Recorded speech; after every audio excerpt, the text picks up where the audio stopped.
Did you know that an average IFA business could be worth 6 or even 7 figures, but only if you know how to present it in the right way? In this video, I'll show you exactly how acquirers value firms like yours in 2025 and the factors that can instantly boost or reduce your offer by hundreds of thousands of pounds.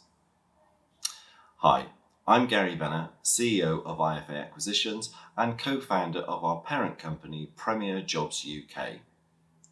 With over 40 years of experience in financial services and the last 18 years helping financial advisors retire or exit their business, I've seen how critical it is to get your valuation right.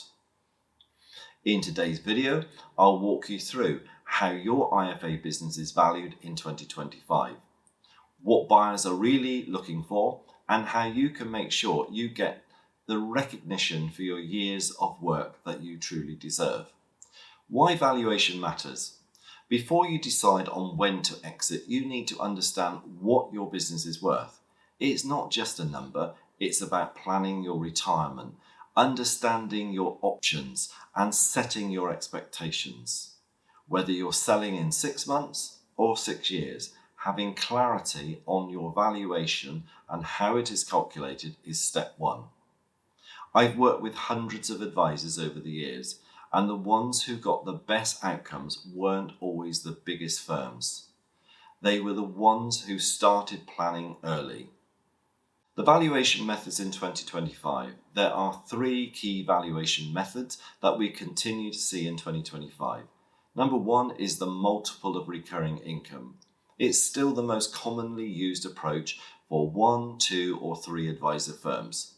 We're currently seeing typical multiples ranging from 3.5 times to 4.5 times, with premium deals from national acquirers reaching up to 5 or 6 times for well-structured, scalable firms. The second is EBITDA multiples. This is used where advisors and support teams are staying on and are typically keeping in existing premises. It's where an acquirer needs to factor in likely overhead costs that come with buying and running your business.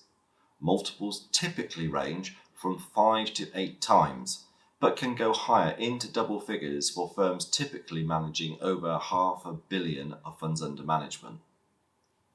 And the third option is a percentage of assets under administration, less common, typically used by vertically integrated firms who benefit from discretionary fund management revenue streams as well as the ongoing financial planning fees. And these can be as high as 6% of assets under management.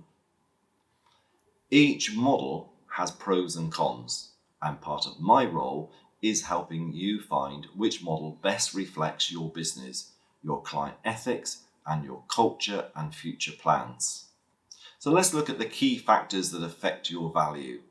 Here's what acquirers are really looking for today. Client demographics, younger client bases and intergenerational planning boost long-term value. Average holdings, larger average investments per client household means less volume of servicing, which lowers the cost to income ratio. Location and delivery, whether it's face-to-face, hybrid, digital first. Buyers consider how scalable your service model is. Platform use. Modern portable platforms are now a big tick. Legacy systems such as investment bonds can reduce buyer appetite. Then of course the regulatory track record. Since Consumer Duty came into force, compliance history and documentation standards matter more than ever. The FCA will expect you to record annual ongoing reviews. Higher risk investments and pensions will increase the due diligence file checks to ensure there is no risk of future advice complaints. Having electronic client records held on any of the well-known software back office systems means that integration of files will be made easier and more attractive to acquirers.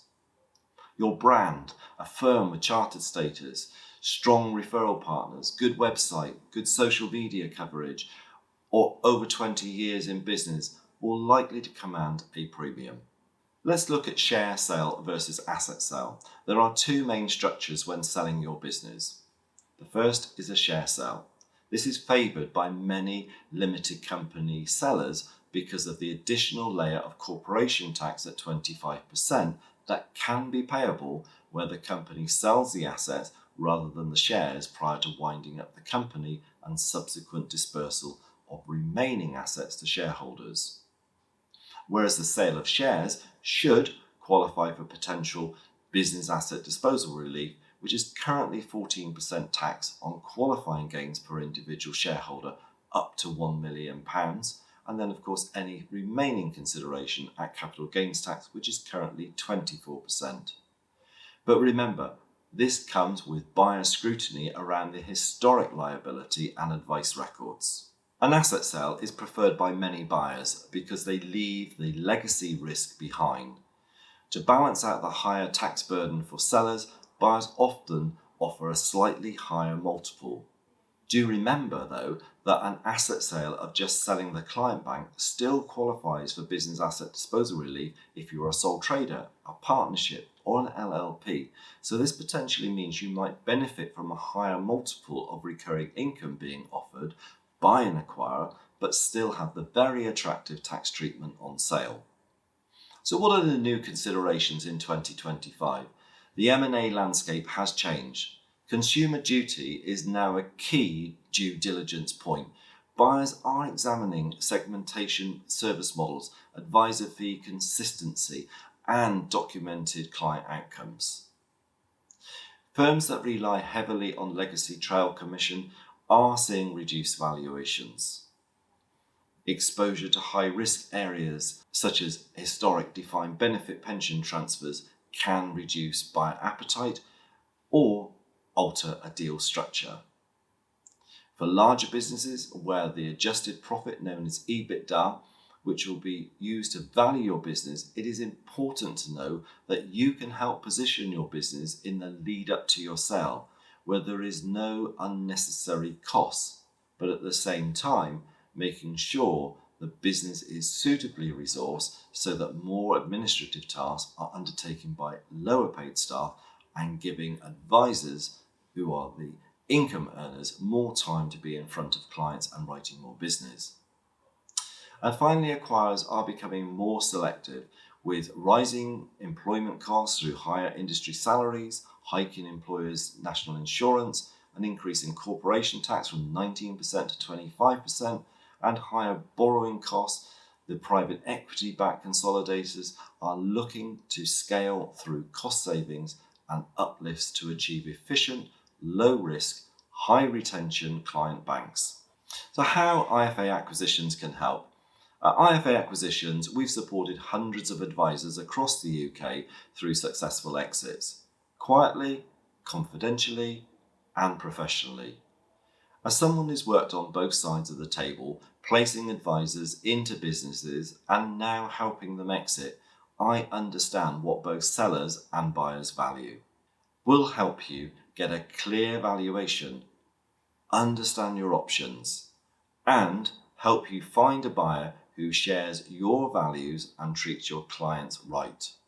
If you're starting to plan your future or just want to understand your current value, get in touch today. You can visit IFA Acquisitions on our website www.ifa-acquisitions.co.uk or click the link below to book in a conversation with one of our team. And don't forget to subscribe and turn on notification bell for more videos on preparing for a successful IFA exit.